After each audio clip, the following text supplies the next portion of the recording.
پاش 3 ساڵ و 5 مانگ هێشتا فرمێسکەکانی بۆ کوڕەکەی وشک نەبووەتەوە.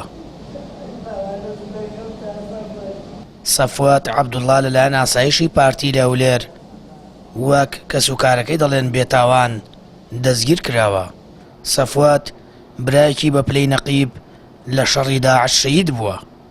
ڕوقیە کە دایکیانە دەڵێت بەردەوام چاوەڕوانی کوڕەکەیەتی ئازاد بکرێت. بەش ئەمە خواز ئازادی کەن قەزا بکوێ لە من بەری دەنوێ بێتەوە من ئەوەنە ڕۆشنایی بکەتە ئەو دڵی منە قوربانی ئەو چاوانتە مەزانی بەخوا فەریعینێ لە دڵمە یەک دنک ڕۆژ تا ئێوارە ئەمان تووڕەون لێ مەزن دایکە بۆ نایە تەمامانە ڕۆڵە تااقەتم نییە من هەر لە ماڵە ئەگریم گریان بەشی منە لە ماڵە ئەوە ژیانی منە دای عولا خۆشەویستە قەزاو لە منەزانی ئەمە نەو عولا خۆشەویستە لە دڵ تا ڕێی ناوێتەوە بوومە قوربانی و چاوانتە بنی ئیساهیلاکی ئەو کوڕمە بەس ئیشەڵڵا خوا ئازادیکەن. سەفوات ماوەی 8 ساڵ لە لیوای کۆسرەت ڕەسوڵ پێشمەرگە بوو و بەشداری شەڕەکانی داعشی کردووە.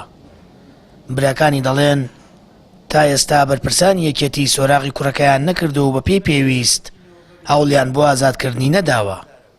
ئەوەش دەڵێن 8 بران و هەمویان پێشمەرگە یەکێتین کەچی حیزبەکەیان لە سۆراغکردنی کوڕەکەیان بێهەڵوێست بووە.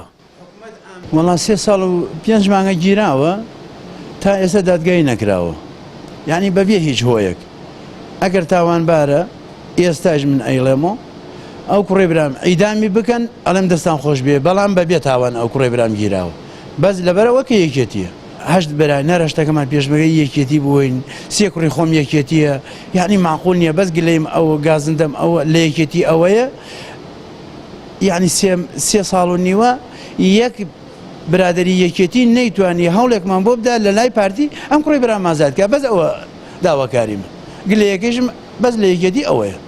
بەپێی وتەی کەسوکاری سەفوات براکەیان لە زیندان ئەشکەنجە درا و 2 پەراس و شیشکێنراوە ماوەیەکیش لە ژووری تاکە کەسیدا بووە.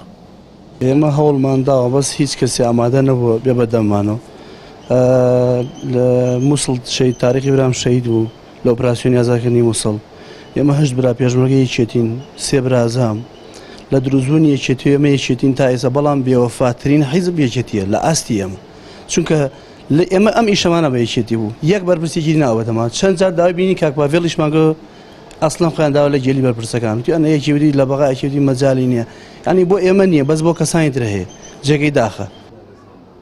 کەسوکاری سەفوات دەڵێن براکەیان بێتاوان لە بازگەی گۆمەسپان لە ساڵی 2009 دەستگیر کراوە تا ئێستاش کە 3 ساڵ و 5 مانگە دادگایی نەکراوە.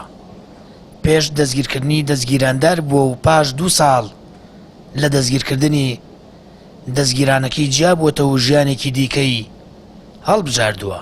سەفوات نمونەی دەیان چالاکەوان و گەنجی دیکەیە کە بەهۆی بیرۆڕای جیاوازەوە لەلایەن هێزەمنیەکانی پارتی دەستگیر کراون و لە کونجی زیندانەکاندا بند کراون. ئەمانەش ناوی ئەو چالاکوانانەیە کە لەلایەن هێزەمنیەکانی ئەولێرەوە بێسەر و شوێن کراونیان دەستگیر کراون.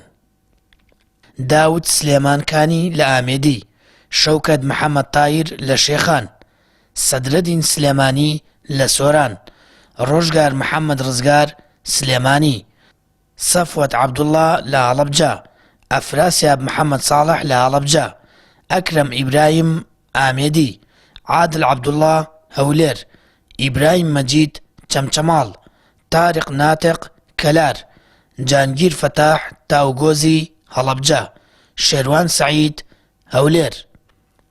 کەسوکاری سەفوات داوا لە پەرلەمانی کوردستان و لایەنە پەیوەندیدارەکان دەکەن هەوڵ بۆ کوڕەکەیان بدەن تا لە زیندانی پارتی دەربازی بکەن.